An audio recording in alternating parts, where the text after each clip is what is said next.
ابھی میں نے بیان کیا تھا دمبے کی چربی کے فضائل بیان کیے تھے میں نے جمعے کے بیان میں, کہ بچوں کو یہ جو تیل کھلا رہے ہیں اس کے بجائے کیا کھلاؤ, چربی, خود بھی وہی کھاؤ. تو فیس بک پر اور یوٹیوب پہ تو کھلا تبصرہ ہوتا ہے, تو لوگوں نے مجھے یہاں بھی آ کے کہا کہ ہم نے جس ڈاکٹر سے بھی کہا, ڈاکٹر نے کہا یہ مفتی کیا کر رہا ہے, غلط گائیڈ کر رہا ہے لوگوں کو. بات آ رہی ہے سمجھ میں؟ چربی کھانے کی چیز بہت خطرناک, بہت ڈینجرس. پھر کسی نے مجھ پہ یہ بھی طنز کیا کہ مفتی صاحب آپ خود تو کہتے ہو کہ جس کی فیلڈ ہے اسی کی بات کا اعتبار ہوگا, تو کیا کھانا ہے کیا نہیں کھانا ہے یہ مفتیوں کی فیلڈ نہیں ہے, یہ کس کی فیلڈ ہے, ڈاکٹروں کی. تو آپ اپنے بیان سے رجوع کا بولو بھائی اعلان کریں. بات آ رہی ہے سمجھ میں؟ آپ کو کیا پتا کہ گھی کھانا ہے کہ ڈالڈا کھانا ہے؟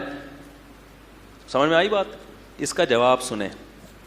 اس کا جواب یہ دیکھو, اگر کوئی مفتی بیٹھ کے یہ فتویٰ دے کہ اسلام میں 5 نمازیں فرض نہیں ہیں, تو آپ اس کی بات مانو گے؟ ایک گنوار جاہل اٹھ کے بولے کہ یہ مفتی جھوٹ بول رہا ہے, آپ کہو بھائی مفتی کو زیادہ پتہ ہے یا ہیں؟ تو یہ اس وقت یہ دلیل صحیح ہوگی؟ غلط. اس لیے کہ یہ انڈر اسٹوڈ ہے, یہ پکی ڈھکی بات ہے. ہر مذہب میں یا ہر فیلڈ میں کچھ چیزیں 2 اور 2 4 کی طرح لگی بندی ہوتی ہیں.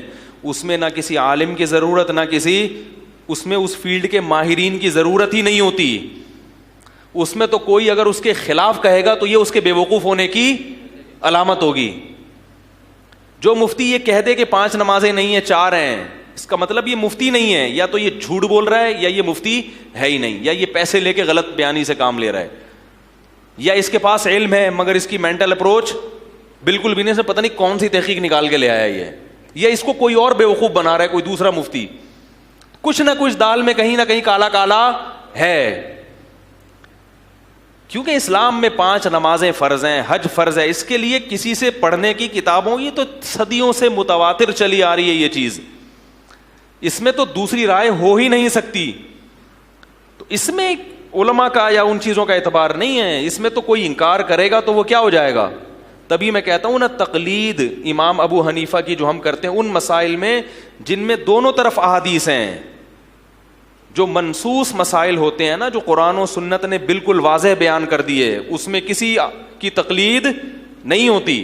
کیونکہ اس میں مجتہد اگر اس کے خلاف بات کرے گا تو وہ مجتہد کی فہرست سے خارج ہو جائے گا, وہ رہتا ہی نہیں پھر مجتہد, کیونکہ اس نے تو قرآن کے خلاف بات کر دی نا. ہاں بعض چیزیں ایسی ہوتی ہیں آپ کو قرآن کے خلاف لگتی ہیں, وہ ہوتی نہیں ہیں. جیسے وہ 2.5 سال امام حنیفہ نے لکھ دیا نا دودھ پلائے گا, اور لوگ کہتے ہیں قرآن میں تو 2 سال ہے, تو اس کے جوابات کا بھی موقع نہیں ہے, یہ ٹاپک نہیں ہے. تو آپ کو لگتا ہے امام حنیفہ کا مذہب بھی قرآن میں ہی موجود ہے.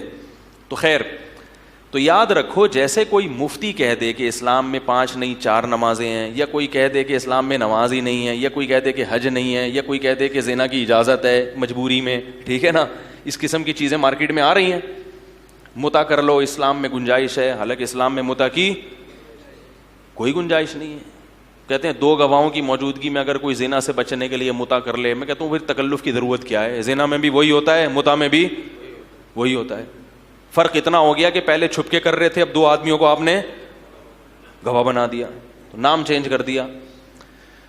تو یہ چیزوں کو تو اسلام کسی لحاظ سے بھی قبول نہیں کرے گا. یوں یورپ سے فون آتے ہیں کہ بھائی چونکہ متع کرنا اختلافی مسئلہ ہے, شیعہ اس کے قائل ہیں, سنی قائل نہیں ہے, تو اگر مجبوری میں اختلاف, میں نے کہا بھائی یہ اختلاف قابل اعتبار نہیں ہے. اسلام میں متع جیسی بغیرتی کو قطعاً قابل قبول, کیونکہ اس میں اور زنا میں کوئی فرق نہیں ہے. صرف اس کا فرق ہے کہ اس میں گواہ نہیں ہوتے, اور یہاں اس جرم پہ آپ کے گواہ بھی بن جاتے ہیں.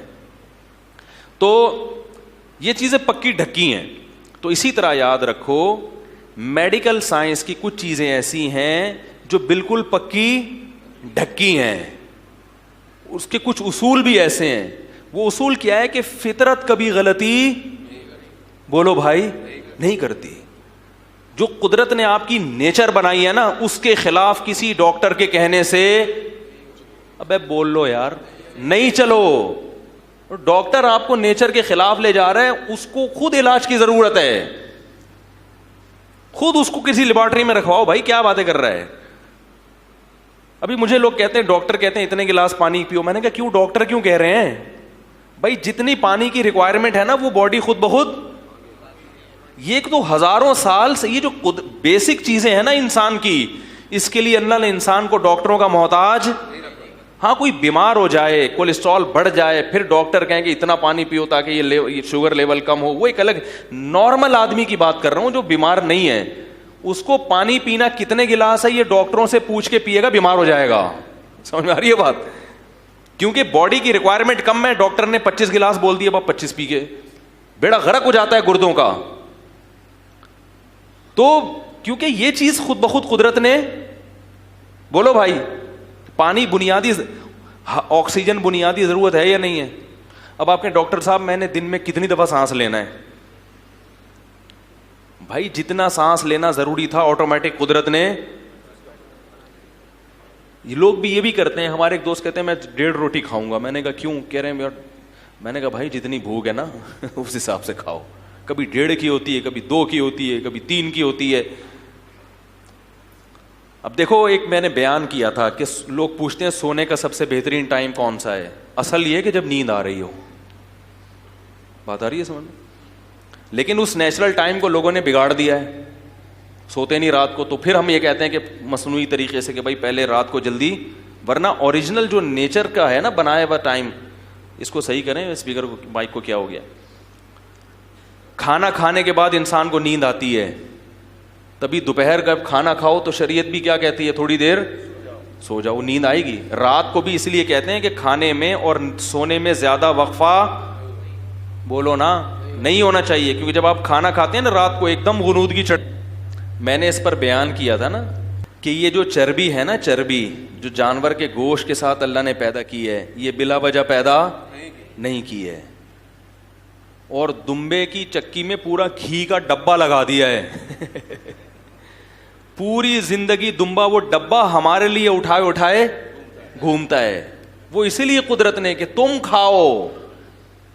اب اگر کوئی ڈاکٹر کہہ رہا ہے یہ نہیں کھاؤ, اس کا مطلب ملٹی نیشنل کمپنیوں نے بیوقوف بنایا ہوا ہے کہ نیچرل چیزیں جو قدرت نے پیدا کی ہیں, چکنائی فیٹ بھی ہمارے باڈی کی ریکوائرمنٹ ہے, تو قدرت نے جو فیٹ پیدا کیا وہ نہیں کھا رہے, اور ملٹی نیشنل کمپنیوں نے اس کو مختلف پروسیس سے گزار کے اس کا پتہ نہیں. ممکن ہے کوئی کمپنیاں ایسی ہوں جو اس کو اوریجنل کنڈیشن میں رکھتی ہوں, لیکن عام طور پہ جو ہمارے ملک میں آئل کھایا جا رہا ہے وہ تو اس کنڈیشن میں نہیں ہوتا. اس میں تو پتہ نہیں, ایک ڈاکٹر نے بتایا بلیچ بھی ڈالتے ہیں, واللہ عالم صحیح کہا اس نے, اس کو رنگ کاٹ ڈالتے ہیں اس میں تاکہ وہ ذرا خوشنما بن جائے. تو پتہ نہیں کیا کیا ڈالا جا رہا ہے اس کے اندر. تو بھائی جو قدرت نے پیدا کیا اسی کو گرم کر کے کھا لو نا, اسی کو گرم کر کے کھا لو. اور تجربے سے بڑھ کر بھی کوئی دلیل, میں نے اپنا تجربہ بھی بیان کیا تھا کہ میں معدے کا مستقل مریض تھا, میں نے دمبے کی چربی کھائی 2 مہینے, آئل چھوڑ دیا, معدہ میرا بالکل صحیح ہو گیا, ہضم ہو جاتی ہے وہ. اور اگر کسی میں کولیسٹرول پیدا ہو رہا ہے, یہ بیماریاں پیدا ہو رہی ہیں, پھر وہ دمبے یا اس کی چربی کا قصور نہیں ہے, وہ اس کی اپنی, کیونکہ ایکسرسائز نہیں ہو رہی. تو اگر ڈاکٹر کسی کو اس بیس پہ کہتا ہے کہ آپ کی ورکنگ بالکل بھی نہیں ہے, آپ سارا دن لیپ ٹاپ پہ بیٹھے رہتے ہیں, لہذا آپ کے لیے چربی نقصان دہ, پھر تو ٹھیک ہے. پھر تو ہم بھی کہتے ہیں کہ ہم تو کہتے ہیں روٹی بھی نقصان دہ آپ کے لیے, کھائیں نہیں, آپ بہت تھوڑا کھائیں, کیونکہ ورکنگ نہیں ہے نا. پھر تو جو بھی کھائیں گے دھماکے کے ساتھ پھٹیں گے, اس کو یوٹیلائز ہو نہیں رہی وہ, تو کبھی ایک دن پھٹیں گے. آپ چربی کھائیں گے تو جلدی پھٹیں گے, کیونکہ اس میں ظاہر ہے وہ زیادہ طاقتور چیز ہے, تو وہ چربی بھی پیدا کرے گی. تو بچوں کو کھلائیں, بچوں کی گروتھ ہوگی. تو یہ جو ڈاکٹر بعض سب نہیں, جن لوگوں نے مجھے بتایا کہ وہ ڈاکٹر کہہ رہے ہیں وہ فلانا کہہ رہے ہیں, وہ گھی کا ڈبہ سمجھ میں آ گیا. دمبے کے جو پیچھے اللہ نے گھی کا ڈبہ لگایا ہے وہ ڈاکٹروں سے پوچھ کے نہیں لگایا, ٹھیک ہے نا. لہٰذا اس کو کھانے کے لیے ڈاکٹروں سے مشورہ لینے کی ضرورت نہیں ہے. یہ بالکل انڈرسٹوڈ ہے, یہ قدرتی چیزیں ہیں, ان میں کسی ڈاکٹر کا مشورہ, ڈاکٹر اس کے خلاف بات کرے گا اس کو یا تو ملٹی نیشنل کمپنیوں سے. کیونکہ ایک عرب عالم نے بڑا اچھا مضمون لکھا ہے کہ جو چربی اللہ نے یہودیوں پر حرام کی تھی ان کے گناہوں کی وجہ سے, اس کا مطلب اس چربی میں اللہ نے کچھ رکھا ہے. وحرمنا علیہم شحومہما, اللہ کہتے ہیں اونٹ کی چربی ہم نے حرام کر دی تھی یہودیوں پر گناہوں کی وجہ سے. تو اگر وہ نقصان دہ ہوتی تو وہ تو ایک نعمت بن جاتی نا وہ. تو اس نے لکھا کہ کس طرح سے ہمیں ان چیزوں سے دور کر دیا ان کمپنیوں نے. اربوں کروڑوں روپے یہ لوگ کما رہے ہیں, اور جو چیز فری میں اللہ ہمیں دے رہا ہے اس کی ہمارے دل میں قدر نہیں ہے. میں ایک غریب لوگوں کے گھر گیا, اتنے غریب کھانے کو روٹی نہیں, لیکن جب میں نے ان کے بچے دیکھے ایسے خوشنما, ان کے اسکن بہترین اور ایک قد ان کے, میں نے کہا یار کم بخت ہو گیا, کھانے کو روٹی ہے نہیں, اور ان بچوں کے قد اور ان کی اسکن دیکھو ایسے جاندار خوبصورت. میں نے کہا یہ کیا مسئلہ ہے یار. پتہ یہ چلا کہ بیچاروں کے پاس کوکنگ آئل کے پیسے نہیں ہوتے, تو قربانی کے جانوروں کی چربیاں جمع کر کے پگھلاتے ہیں پورا سال. بولو بھائی, یہ وہ چربیاں بول رہی ہیں, سمجھ میں آ رہی ہے بات؟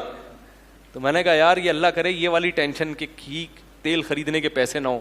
میں نے بتایا نا ایک جگہ گاؤں میں گیا تو وہاں ایک پرابلم تھی کہ کوئی قریب میں بیکری نہیں تھی, دکانیں نہیں تھی, تو وہ قدرتی غذائیں کھاتے تھے. تو وہ کہہ رہے تھے یار یہ بڑی پرابلم ہے. میں نے کہا یہ بہت اچھی پرابلم ہے, اس پرابلم کی وجہ سے آپ لوگ 90 سال جیتے ہو. مولانا طاری جمیل صاحب نے ایک واقعہ سنا ہے, ایک ملک کا, کہتے ہیں ہماری جماعت گئی ہوئی تھی, تو وہاں ہمارے ایک ساتھی کو ہارٹ اٹیک ہوا, تو پورے شہر میں کوئی ہارٹ اسپیشلسٹ ہی نہیں مل رہا, ہارٹ کا ڈاکٹر ہی نہیں مل رہا. ہم نے کہا یہ کیا مسئلہ ہے یار, اتنی خطرناک بیماری, کوئی ڈاکٹر نے کہا یہاں یہ بیماری ہے ہی نہیں, کسی کو ہارٹ اٹیک ہوتا ہی نہیں. پتہ یہ چلا کہ پورے شہر میں کوئی بیکری نہیں ہے, وہ لوگ ڈبل روٹی نہیں کھاتے, وہ لوگ کیک رس نہیں کھاتے, وہ بسکٹ نہیں کھاتے, کیونکہ بیکری نہیں ہے تو دل کے مرض ہی ہے ہی نہیں. تو کچھ پرابلم ایسی ہوتی ہیں جو بہت ہی زبردست ہوتی ہیں وہ پرابلم, تو ان کی غربت کی وجہ سے ان کی صحتیں کیا تھیں, اچھی تھیں. اور جو برگر کے جس کے پاس پیسے ہوتے ہیں اس وہ چھوڑیں, زیادہ تبصرہ نہیں, ایک دفعہ میں نے بتایا تھا کچھ لوگ ناراض ہوئے تھے, تو وہ برگر جیسے ہی بنے ہوتے ہیں. پھر وہ اللہ تعالیٰ ہمیں ہدایت دے تو, اور جو ہے ہمیں فطرت کی طرف آنے کی توفیق عطا فرمائے.